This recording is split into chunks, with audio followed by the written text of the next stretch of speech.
Hey everyone, and welcome back to Mission 1820 and this week's episode of Have You Ever Wondered? This is a weekly series where we answer a common biblical question in just 5 minutes or less. So let's get to this week's question. This week I was asked if I could just give a brief summary of the book of Genesis. So here we go. The primary purpose of the book of Genesis is to reveal God to us. As the title indicates, Genesis is a book of beginnings, and the word Genesis comes from the Greek term origin, source, or as we know it, the beginning.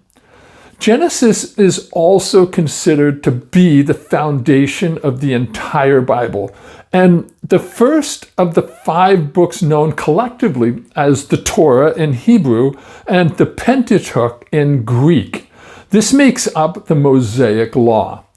Now, although the book of Genesis does not name its author, Scripture and much of church history do ascribe the book to Moses. The book covers 50 chapters. Now, chapters 1 through 11 cover a minimum of about 2,000 years, and chapters 12 through 50 cover roughly 350 years of time.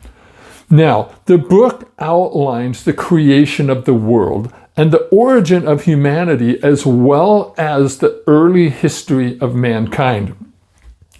The book, which begins with the creation story, that's declaring that God created the world in 6 days, culminating in the creation of Adam and Eve, who were the first human beings. The book then explores their relationship with God, their disobedience, as well as the consequences of their actions. From there, the book will take a turn and then delve into the account of Noah and the great flood.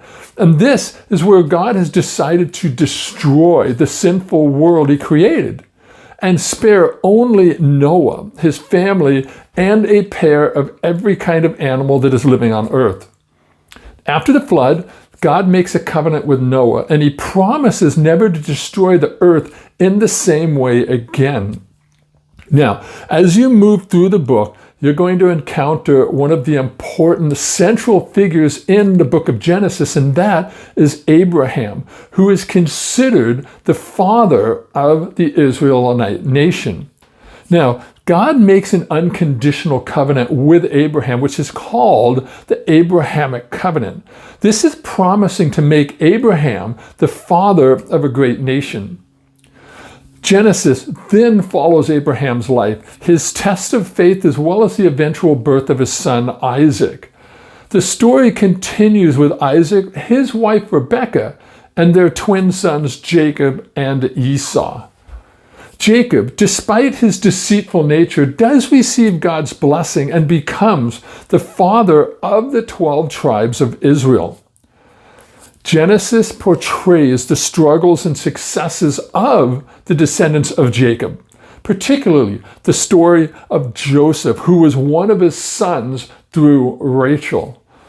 Now, Joseph's journey from being sold into slavery by his jealous brothers to becoming a powerful ruler in Egypt, well, it showcases themes of forgiveness, divine providence, and reconciliation within the family.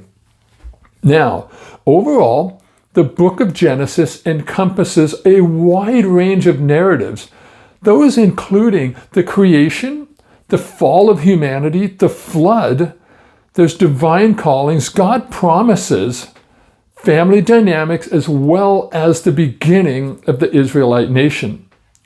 The book lays the groundwork for the rest of the Bible, setting the stage for the subsequent books, and introducing major themes and characters that will continue to be explored throughout biblical history.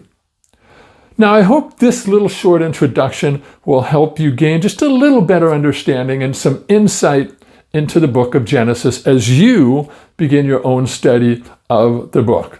So God bless, and thanks for watching.